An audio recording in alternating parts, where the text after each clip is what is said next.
If you go on X right now and you look up any poll regarding whether or not the United States should go to war with Iran, you'll notice something. You'll notice that if you caught the poll when it first came out, all of the votes are arguably against war with Iran. Every single one. It doesn't matter which poll you look at from whichever user. If you check it out when it's just coming out, when it's just starting, you'll notice the vast majority of people are against it. Whether there's 10,000 votes, 20,000 votes, depending on the size of the accounts, or just a few hundred. Then it's almost as if something happens like that at some random point. Once the poll is out and it's made enough rounds and enough people have seen it, all of a sudden now these polls are immediately switching and they'll start to say 99% or 90% or some outrageous number are in support of what's happening or in support of a war with Iran. Every single poll that is showing up on X that asks about this is going through it. And what people are now starting to recognize is, well, if we catch the poll soon, then let's go ahead, or if we're the first to catch the poll, let's go ahead and take a screenshot of all of the no votes, upload it in the comments, and let people know, hey guys, if this switches, well, guess what? It's probably an Israeli bot farm. So I'm going to show you guys a few examples of what I mean. Here's an example. John Rick, are you for or against the war with Iran? Here we have 62% saying they're for the war, about 49,000 votes, okay? And here's somebody, evidence before the bots hit the poll. Again, at 3,942 votes, the vast majority were against the war. Here's something I'll say, is that you're not going to have about 4,000 people voting on something and then immediately flip to a larger number when you go to 4,000 to 300,000, because 4,000 is already more than enough people to get a very good result on. So you're not going to have a random switch. The algorithm's not going to switch up like that unless there's somebody that's actually manipulating something and you're having Israeli bots. Now, I promise you, it's not just this. Every single poll that asks about this is going through the exact same thing. So let me go ahead and find you guys another one. Matt Gates actually asked the exact same thing. Should the U.S. strike Iran? This had a lot of votes, 263,000.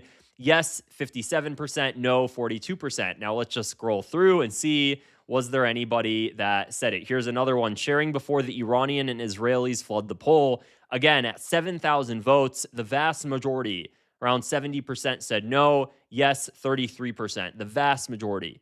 Okay, this is kind of the Israeli way. They manipulate things. They manipulate the polls so that way you can think that there is more support for war than it actually is. Because every single actual survey that's been done in the United States has found that only 20% of Americans support war with Iran. Only 20%. 20%. Okay, there's poll after poll has already been conducted in the United States regarding war with Iran, and this is the average consensus. So where the hell is all of this coming from? Well, of course, it's coming from Israeli bot farms. Now, you don't really need to take my word for it. Why don't we take a listen to what Israelis talk about when it comes to information warfare? Because as we all know, Israel is fighting 8 fronts, they call it, and the 8th front war is here. It's on social media. Israel calls this its new battlefield, and they're going to do everything they can to win this battlefield.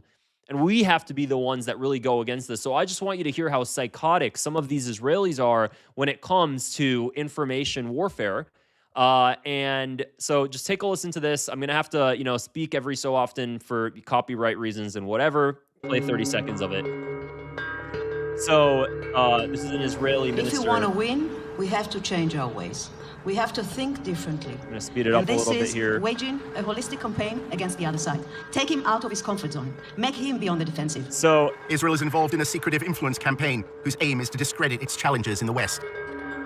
In the Air Force, when you want to win, you have to have aerial superiority. If you want to win a campaign, you must have information superiority. And this is exactly the added value Israel capabilities, technological and otherwise, we can bring to the game, and we are working on that very hard. So, I mean, they'll brag about it. They'll brag about Israeli capabilities. Of course, this is, for social media. They're talking about the fact that it really is information warfare, and they have to put the other person on the defensive. Now more than ever, we know this to be true, because now more than ever, the Israelis are freaking out. They're having a meltdown because U.S. support is flatlining. They're losing it.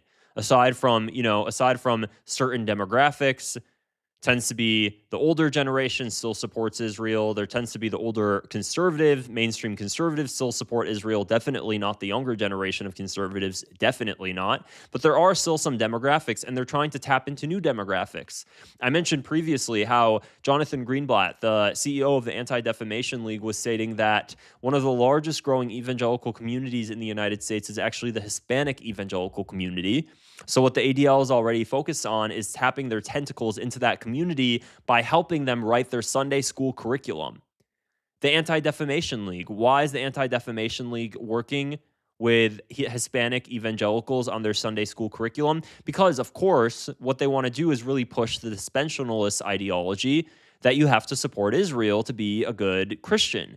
That's the whole goal. As the ADL, what they want to do is make sure they brainwash the youth to think God told them they have to support a project in the Middle East called Israel that was established in 1948.